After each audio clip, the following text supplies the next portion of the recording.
اور وہ جو چاہتے ہیں کر سکتے ہیں. یہ کلام اس ذات کا ہے اور یہ کلام جس ذات کا ہے وہ جتنے بڑے ہیں اتنا ہی بڑا ان کا کلام. دنیا کے اندر جتنی کتابیں ہوں گی، جتنے کلام ہوں گے، ان سب میں سب سے بڑا کلام وہ اللہ کا کلام ہے. اللہ سے بڑا کوئی نہیں، اللہ کے کلام سے بڑا کوئی کلام. جی اسی لیے میں اور آپ جو ہے اس قرآن پر گھروں میں کہیں اوپر طاق میں رکھتے ہیں. قرآن کے اوپر کوئی چیز نہیں رکھتے، اس کے اوپر کوئی چیز نہیں رکھی جاتی. یہ سب سے اوپر رہنے والی چیز ہے، سب سے بلند و بالا کلام. اچھا یہ سب سے بلند کلام ہے، سب سے بلند کتاب ہے، تو اس کتاب کے بلند کتاب، بڑی کتاب کے پڑھنے والے، وہ دنیا میں جتنی کتابیں پڑھنے والے موجود ہیں پوری دنیا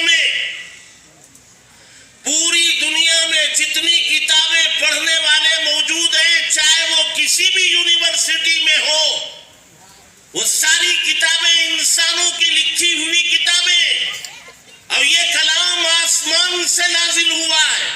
وہ ساری دنیا میں موجود کتابوں میں سب سے بڑا کلام ہے. تو اس کلام کے پڑھنے والے، دنیا میں جتنے پڑھنے والے ہیں ان سب میں یہ بڑے ہیں. بڑی کتاب کے پڑھنے والے بڑے ہیں، اور بڑی کتاب کے پڑھانے والے دنیا میں جتنے ٹیچر ہیں، لیکچررز ہیں، پروفیسرز ہیں، ان سب میں اس بڑی کتاب کے پڑھانے والے بڑے ہیں.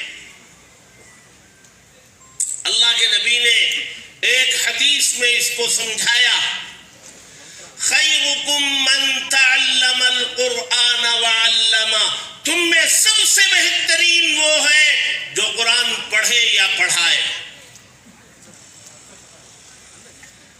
اور یہ عجیب و غریب کلام جو اس کلام کا کام کیا ہے؟ اس کلام کو اللہ نے آسمان سے نازل کیا ہے، اس کا کام کیا ہے؟ اس کا کام یہ ہے کہ جو اس سے جڑے اس کو بلندی پر لے جائے. اس کلام کا کام جو جڑتا ہے اس کو بلندی پر لے جاتا ہے، اور جو کٹتا ہے اس کو ذلیل کرتا ہے. یہ بچے جڑے تو ان کو یہاں بلندی پر جگہ مل گئی، کلام نے یہاں بٹھا دیا ہے، اور یہ پیچھے علماء بیٹھے ہوئے ہیں اسٹیج پر، کلام نے بٹھایا ہے. میں یہاں بٹھا دیا گیا ہوں چیئر پہ، سرخاب کے پر میرے میں لگے نہیں ہیں. جی کلام نے بٹھا دیا ہے، اور جو جتنا جڑے گا وہ اتنی بلندی پر جائے. جس کا رشتہ جتنا ابھی وہ حافظ عثمان صاحب سے ہمارا تعلق تو تھا نہیں، ایک آدھ مرتبہ دیکھا ہوں ان کو میں، باقی بہت گہرائی سے جانتا نہیں، لیکن وہ نہیں ہے، اس علاقے میں تھے، بہت کام انہوں نے کیا ہے. لیکن آج آپ کتنی مرتبہ ان کا نام آپ نے سنا نہیں ہے، وہ پتہ نہیں، اور بھی بہت سارے نہیں ہوں گے جو گزشتہ سالوں میں رہے ہوں گے، وہ آج نہیں ہوں گے، لیکن ان میں سے کسی کا نام نہیں آیا. بار بار ہم یہ عثمان صاحب رحمہ اللہ کا نام سن رہے، بار بار سن رہے. یہ کیوں بار بار نام اتنے بڑے مجمع میں لیا جا رہا ہے؟ کلام کی وجہ سے لیا جاتا ہے، کلام کی وجہ سے لیا جاتا ہے. یہ دنیا میں بھی ہوگا، یہ قبر میں بھی ہوگا، یہ حشر میں بھی ہوگا. دنیا میں بھی یہ کلام آپ کو عزتیں رفعتیں دلائے گا، قبر میں بھی یہی کلام آپ کو کام آئے گا، آپ کو تسلی، حوصلہ. قبر کی تنہائی میں جہاں کوئی نہیں ہوگا،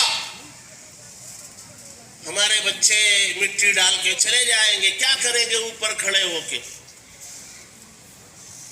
جب چلے جائیں گے تو اس قبرستان میں قبر کے اندر تنہائی میں اور منو مٹی تلے دبے ہوئے اندر وحشت، خوف، اکیلا پن،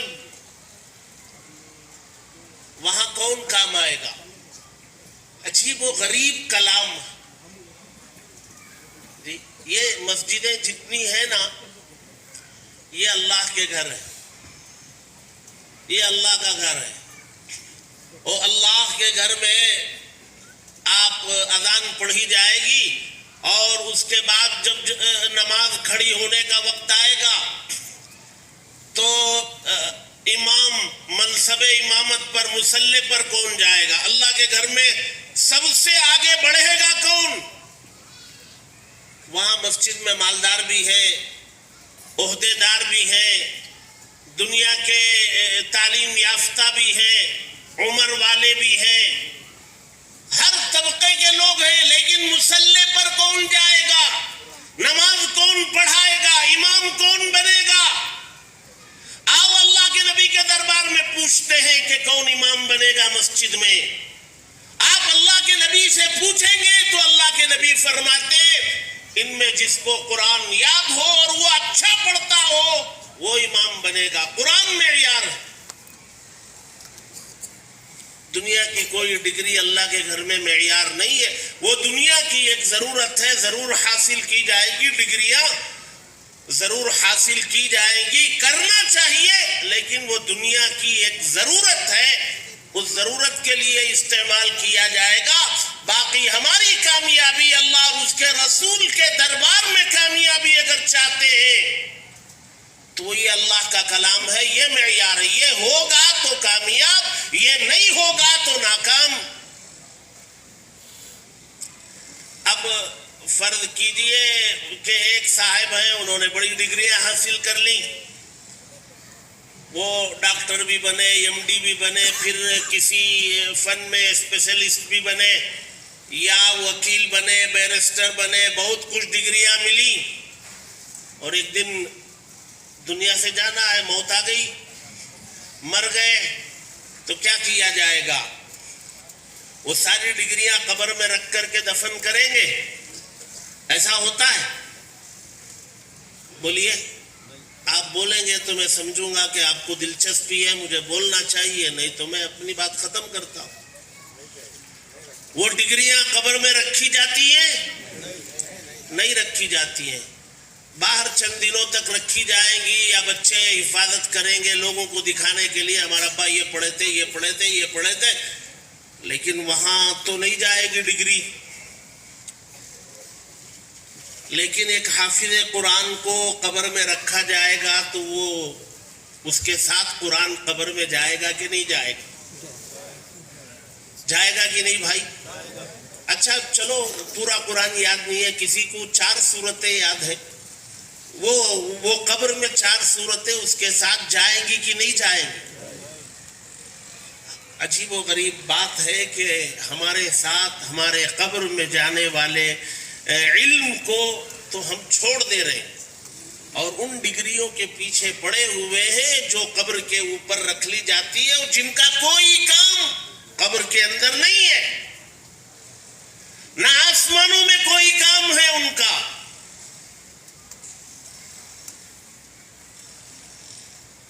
یہ 2-4 صورتیں آپ حضرات کو یاد ہوں گی، یقیناً یاد ہوگی 4 رکعت نماز پڑھنے کے لیے.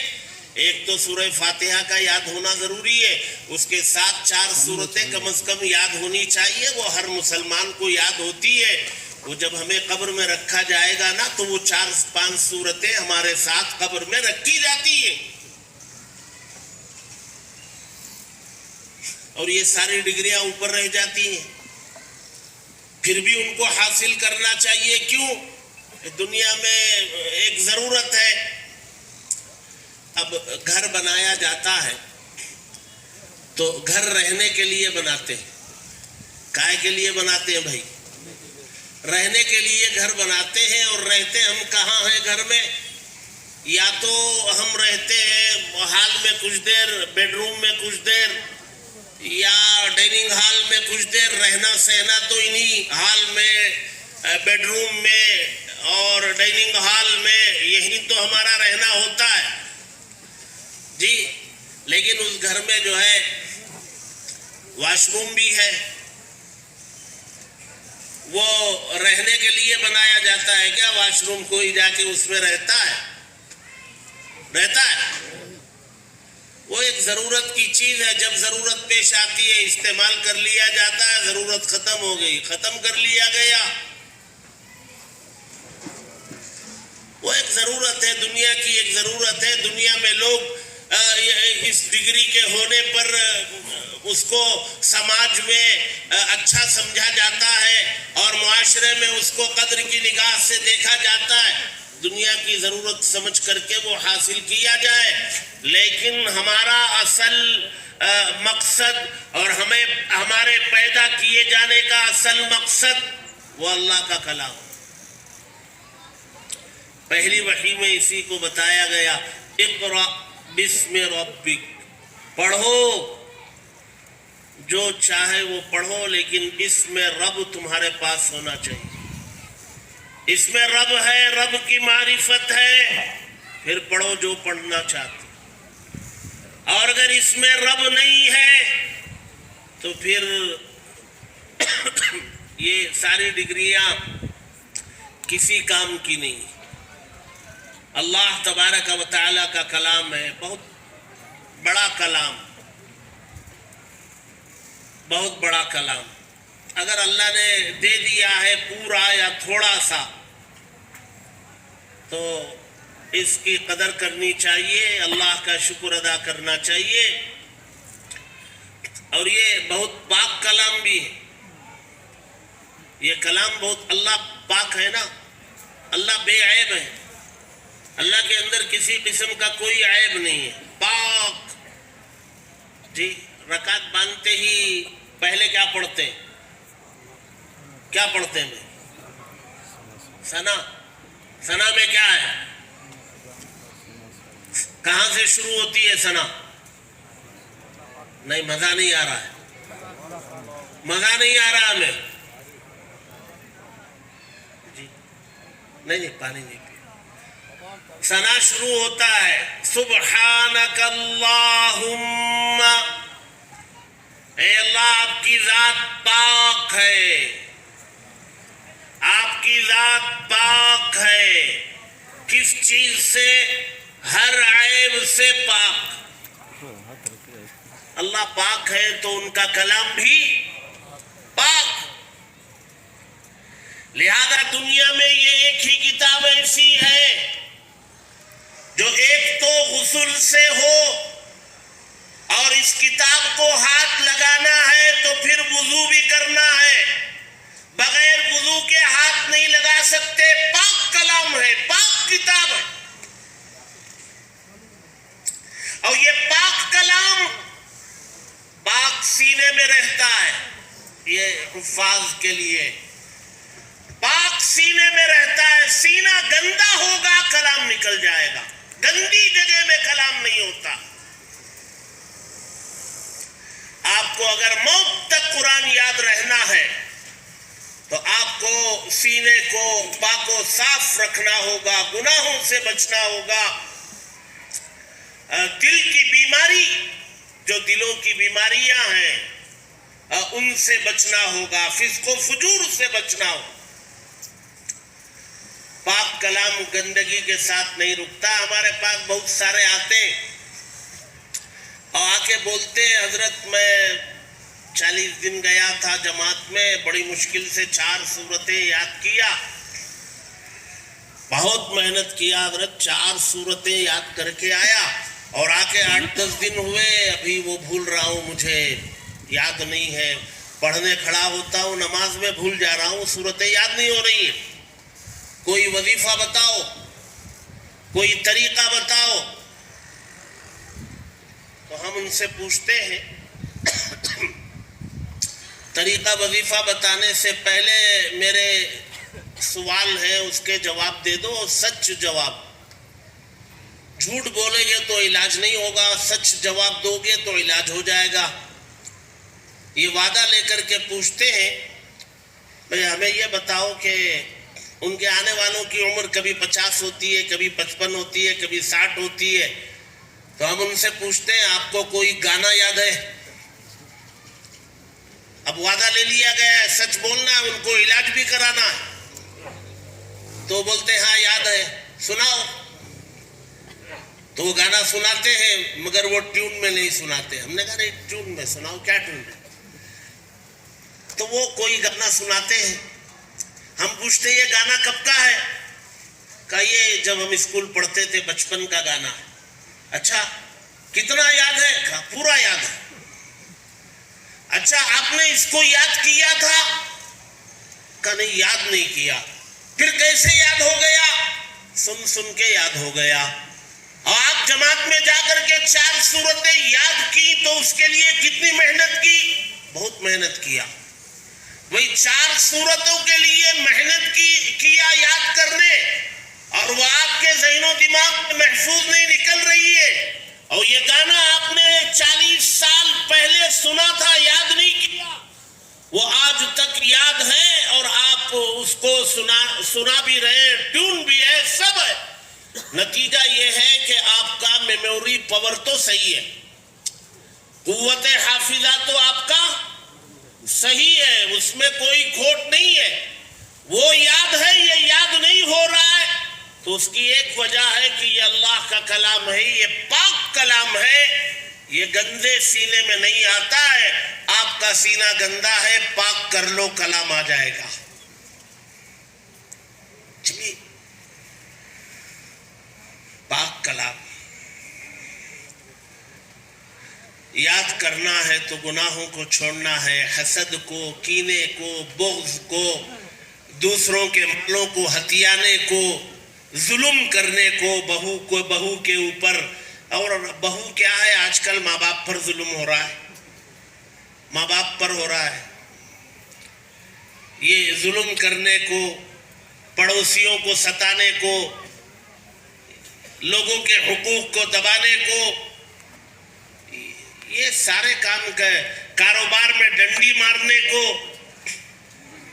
عیب کا مال بیچ کر فخریہ بیان کرنے کو. پتہ نہیں لوگوں نے ان سب کو فن سمجھ لیا. کمال لوگ آ کے فخریہ بولتے کہ ہم نے آج عیب دار مال بیچ دیا، آج جو ہے اتنے KG کی ڈنڈی مار دی، آج یہ کر لیا وہ کر لیا. یہ سب سے بڑا کلام ہے. اس کا کام یہ ہے کہ یہ اونچائی پر لے جاتا ہے. یہ کلام پاک ہے. اس کا کام یہ ہے کہ یہ پاک سینے میں رہتا ہے، یہ گندی جگہوں پر نہیں رہتا. اور اللہ اور اس کے رسول کے دربار میں یہی کلام معیار، اسی کو معیار بنا کر دنیا میں بھی عزتیں ملتی ہیں، قبر میں بھی اور اللہ کے یہاں حشر میں بھی اسی کلام کو معیار بنا کر کے عزتیں دی جاتی ہے، مقام و مرتبہ ملتا. لہذا یہ ادارے یہ دنیا میں موجود اللہ کے اس کلام کی خدمت کرتے ہیں جس کا تعلق زمین سے نہیں ہے، آسمان سے. میں نے قرآن مجید کی مشہور سورہ رحمان کی شروع کی آیتیں پڑھی.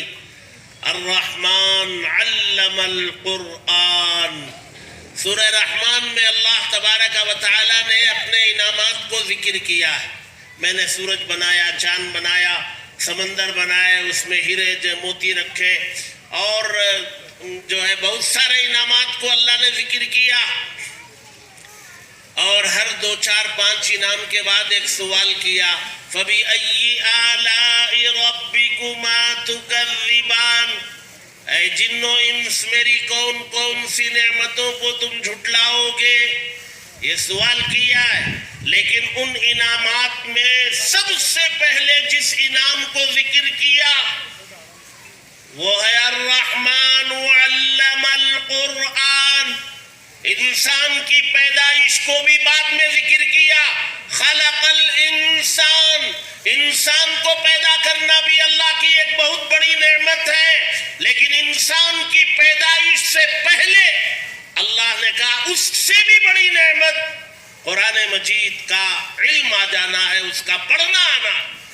یہ جو میں بول رہا ہوں، میری زبان کام کر رہی ہے، اللہ فرماتے یہ بولنے کی قوت، طاقت، یہ بھی اللہ کا انعام ہے، لیکن یہ اللہ کا انعام بھی اس قرآن کے علم کے بعد ہی ہے۔ یہ اس لیے خلق الانسان علمہ البیان، نمبر 1 پر قرآن۔ اور ہماری زندگیوں میں یہی قرآن نہیں ہے جی۔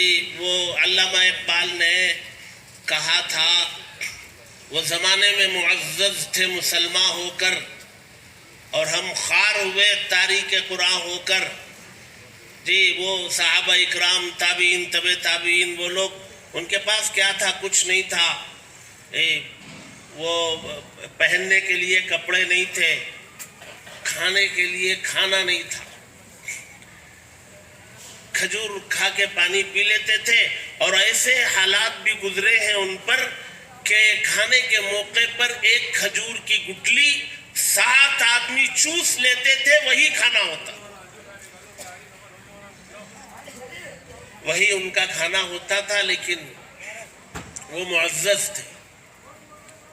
اور آج ہم جو ہے 20-25 کتنے کروڑ ہیں، افیشل ان افیشل کاؤنٹنگ الگ الگ ہے، وہ جتنے بھی ہیں اس ملک میں کیا حیثیت ہے؟ ذلیل ہے، بے حیثیت ہے، جو چاہتے 2-4-5 مل کے ایک کو پیٹ کے مار دے رہے ہیں جی۔ ہمارے قرآن کے احکامات کو پارلیمنٹ میں بیٹھ کے بدل رہے ہیں، اذان پر بات آ رہی ہے، حجاب پر بات آ رہی ہے، اوقاف ترمیمی بل پیش کیا جا رہا ہے، کیا کر لے رہے ہیں ہم؟ کیا کر سکتے؟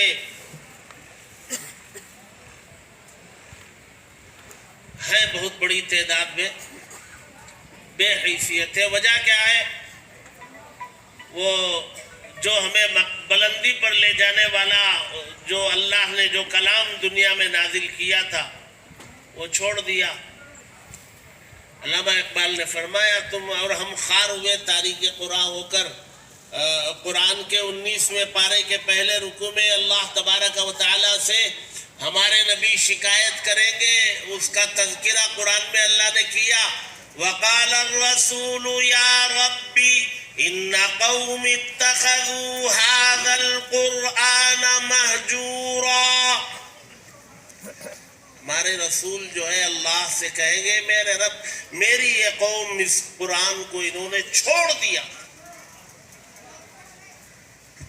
اس لیے جن کے پاس قرآن کا علم ہے، ان کو چونکہ سب سے بڑی کتاب کا علم ہے، تو ان کو بڑا تسلیم کرو، ان کی قدر کرو، ان کی عزت کرو، ان کا احترام کرو، اور سب سے بڑی کتاب کی تعلیم دینے والے ادارے یہ مدارس ہیں، ان کی قدر کرو، ان کے اوپر طعنے تنقید کرنے سے اپنے آپ کو بچاؤ۔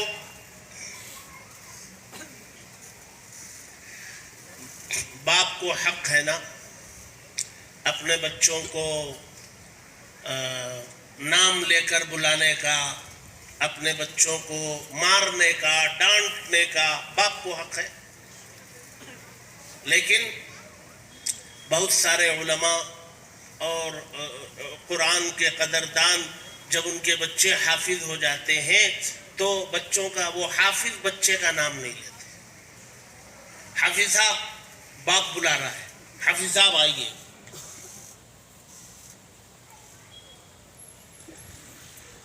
جی اللہ تبارک و تعالی نے باپ کے دل میں قدر، باپ بھی نام نہیں پکارا ہے۔ یہ اللہ کا کلام ہے، گھروں میں سب کے رکھا ہے، ہر چیز گھر میں استعمال ہوتی ہے جی۔ اس گھر کے سارے برتن استعمال ہوتے ہیں، ساری لائٹیں استعمال ہوتی ہیں، فین استعمال ہوتے ہیں، بستر استعمال ہوتا ہے، کپڑے استعمال، ہر چیز گھر کی استعمال ہوتی ہے. موبائل تو ہاتھوں میں ہی رہتا ہے جی، ٹی وی ہے تو وہ بھی استعمال میں آتی ہے.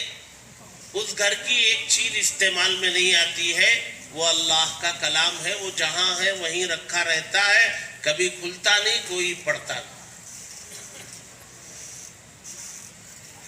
اس لیے بھائی بہت لمبی تقریر کرنے کا موقع نہیں ہے، ہو گئی ہے لمبی. میں اپنی بات کو ختم کرتا ہوں. اس کی اللہ کے کلام کی عظمت کو دل میں بٹھاؤ.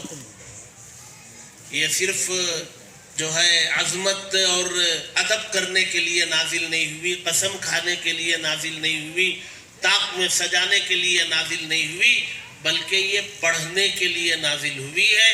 اور دوسرا کام سمجھنے کے لیے نازل ہوئی ہے، اور تیسرا کام عمل کرنے کے لیے نازل ہوئی ہے.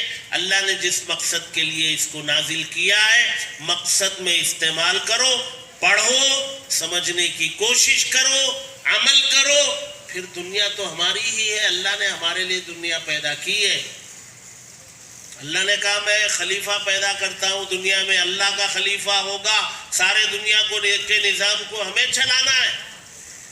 قابلیت ہو تب تو قابلیت پیدا کر لو، اللہ ساری دنیا کی سلطنت قدموں میں لا کر. تؤتی الملک من تشاء وتنزع الملک ممن تشاء. اللہ جس کو چاہتے ملک دیتے ہیں، جس سے چاہے چھین لیتے ہیں. قرآن کی قدر کرو، نزول کے مقصد میں استعمال کرو، اور ان مدارس کی، قرآن کے حاملین کی قدر اور ان کا اکرام کرو. ایک مرتبہ پھر مبارکباد پیش کرتا ہوں جامعۃ الفلاح کے ذمہ داران کو مبارکباد پیش کرتا ہوں، اساتذہ کو اور محتمم صاحب کو، ان تمام حفاظ کو، ان کے والدین کو، دونوں کو. والد یہاں ہوں گے، والدہ اندر وہاں پردے میں ہوں گے، ان کو بھی مبارکباد. اور اللہ تبارک و تعالیٰ سے دعا کرتا ہوں کہ اللہ تبارک و تعالیٰ ہم سب کو قرآن کو اس کے نزول کے مقصد میں استعمال کرنے کی توفیق عطا فرمائے. ہمارے گھروں میں تلاوت کا ماحول بنائے. اپنے بچوں اور بچیوں کے سینوں میں قرآن گھول کر پلا دینے کی ہم سب کو توفیق عطا فرمائے. کہنے سننے سے زیادہ عمل کی توفیق نصیب کرے. آمین. وآخر دعوانا الحمدللہ.